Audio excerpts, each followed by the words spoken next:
Shalom frères et sœurs, c'est votre frère, le frère Constant. Tout au long de cette vidéo, je vais développer comment est-ce que entendre la voix de Dieu. Alléluia.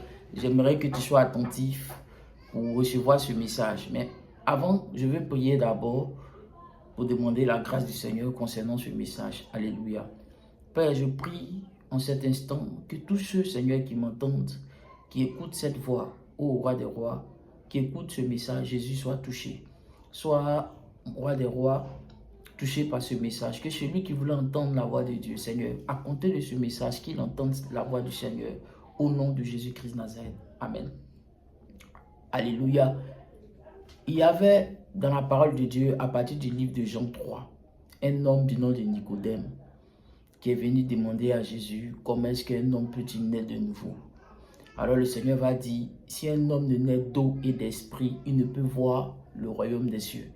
Et au verset 3 du verset 6, il va dire au Seigneur, le Seigneur va lui dire, tout ce qui est né d'eau, tout ce qui est né de l'esprit est esprit, tout ce qui est né de la chair est chair. Alors qu'on entend la voix de Dieu, sachez une chose, la première des choses qu'il faut savoir, il faut naître de l'esprit. Alors qu'est-ce que c'est que naître de l'esprit? Naître de l'esprit, c'est tout simplement être né de nouveau. Nous naissons dans ce monde, nous naissons d'une père et d'une mère. Mais après la première naissance que nous avons acquis par nos parents biologiques, il y a une deuxième naissance que le Seigneur fait expérimenter à tous ceux qui viennent à lui. C'est ce qu'on appelle la nouvelle naissance. Alléluia. Et cette naissance-là, pour l'obtenir, il faut être né de l'Esprit. Alléluia. C'est le Saint-Esprit qui nous fait cette grâce en venant habiter dans notre corps et communique à travers notre esprit. Il travaille au travers de notre esprit. C'est cela qu'on appelle la deuxième naissance.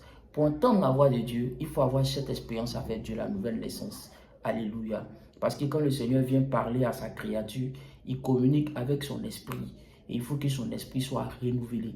Il faut que son esprit soit régénéré. C'est ça la nouvelle naissance. Ne vous conformez pas au siècle présent, mais soyez renouvelés, mais soyez transformés par le renouvellement de l'intelligence. C'est ça la nouvelle naissance. Première des choses, il faut être né de nouveau. Il faut être né de nouveau. Alléluia. Jean 3, à partir du verset 6. La deuxième référence que j'ai pu énumérer, il faut être spirituel. Alléluia. Paul a dit dans le livre de 1 Corinthiens 2, à partir du verset 14, que l'homme animal ne peut comprendre les choses de Dieu. C'est une folie pour lui. Il ne peut le connaître parce que c'est spirituellement qu'on en juge. L'homme animal, il ne peut pas connaître les choses de Dieu. C'est une folie pour lui parce que c'est spirituellement qu'on en juge. Alléluia. Il faut être spirituel. Il faut être un homme spirituel. Alléluia. L'homme spirituel juge de tout et lui-même il n'est pas jugé par personne. Il faut être spirituel. Alléluia. Pour entendre la voix de Dieu, il faut être spirituel. Dieu parle aux hommes spirituels. Dieu ne parle pas aux hommes animaux. L'homme animal, c'est celui qui n'est pas régénéré. L'homme animal, c'est celui qui n'a pas le Saint-Esprit. L'homme animal, c'est celui qui n'est pas né de nouveau. L'homme animal, c'est celui qui n'est pas né de Dieu. C'est lui, l'homme animal.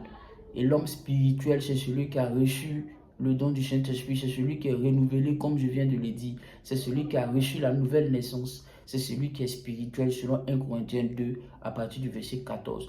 Troisième élément, Hébreux 11, à partir du verset 6. Or, sans la foi, il est impossible de lui être agréable. Sachez une chose, sans la foi, il est impossible de lui être agréable. Pour être agréable à Dieu, pour que Dieu nous parle, pour que Dieu nous communique sa pensée, pour que Dieu nous communique ses révélations, pour que Dieu nous parle, pour que Dieu entretienne une intimité avec nous, il faut avoir confiance en lui. Il faut avoir cette foi-là qui te permet d'écouter la voix de Dieu, qui te permet de différencier la voix du diable et la voix de Dieu. Parce que quand tu as cette intimité avec ce Dieu-là, par la foi, en ayant confiance en lui, tu as cette distinction de voix-là. Alléluia, c'est très important, il faut avoir la foi. Il faut avoir une vie de méditation. Josué 1 à partir du verset 8, il dit que ce livre ne s'éloigne pas de ta bouche. Médite le jour et nuit pour agir fidèlement selon ce qu'il est écrit. C'est à ce moment que tu réussiras et tu auras du succès dans tes entreprises. Il faut avoir une vie de méditation. Il faut lire la parole. Sachez qu'à ce niveau, il y a 3 niveaux. Il y a la lecture de la parole, il y a la méditation de la parole, il y a l'étude de la parole. Là, il faut lire la parole, c'est très important. Il faut lire la parole pour pouvoir entendre la voix de Dieu. Il faut évidemment le connaître dans la Bible. Alléluia. Il faut le connaître dans la parole de Dieu. Amen. Quand on lit la parole, c'est Dieu qui nous parle. Quand on prie, alléluia, nous on parle à Dieu. Donc c'est important de lire la parole pour que Dieu te parle. Amen. Il faut lire la parole. Alléluia. Et j'ai énuméré un élément aussi, avoir l'habitude de cultiver l'art de la solitude. Il faut beaucoup aimer être seul. Il faut avoir des moments d'intimité comme notre Seigneur Jésus-Christ. Alléluia.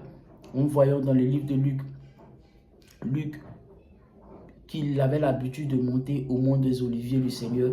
Nous voyons aussi que le Seigneur, un jour, est monté sur la montagne, il a prié toute la nuit. Et quand il est descendu, il a choisi ses disciples. Il avait l'habitude d'aller au mont des Oliviers. Il avait l'habitude aussi de prêcher dans les synagogues, d'enseigner dans les synagogues. Mais il avait des temps d'intimité aussi qu'il avait seul dans la prière. Et c'est dans ce temps-là qu'il écoutait la voix de Dieu, qu'il recevait toutes les directives. Et c'est même dans ce temps-là qu'il arrivait à expérimenter les miracles qu'il faisait, les délivrances qu'il faisait, tout ce qu'il faisait. Il tirait du temps qu'il avait seul à part avec notre Seigneur Jésus-Christ, avec le Père. Alléluia. C'est très important d'avoir une intimité seul à seul avec le Seigneur Jésus. C'est très important. Aussi, il faut appartenir à une assemblée locale. Ça, c'est clair. Il faut appartenir à une assemblée locale.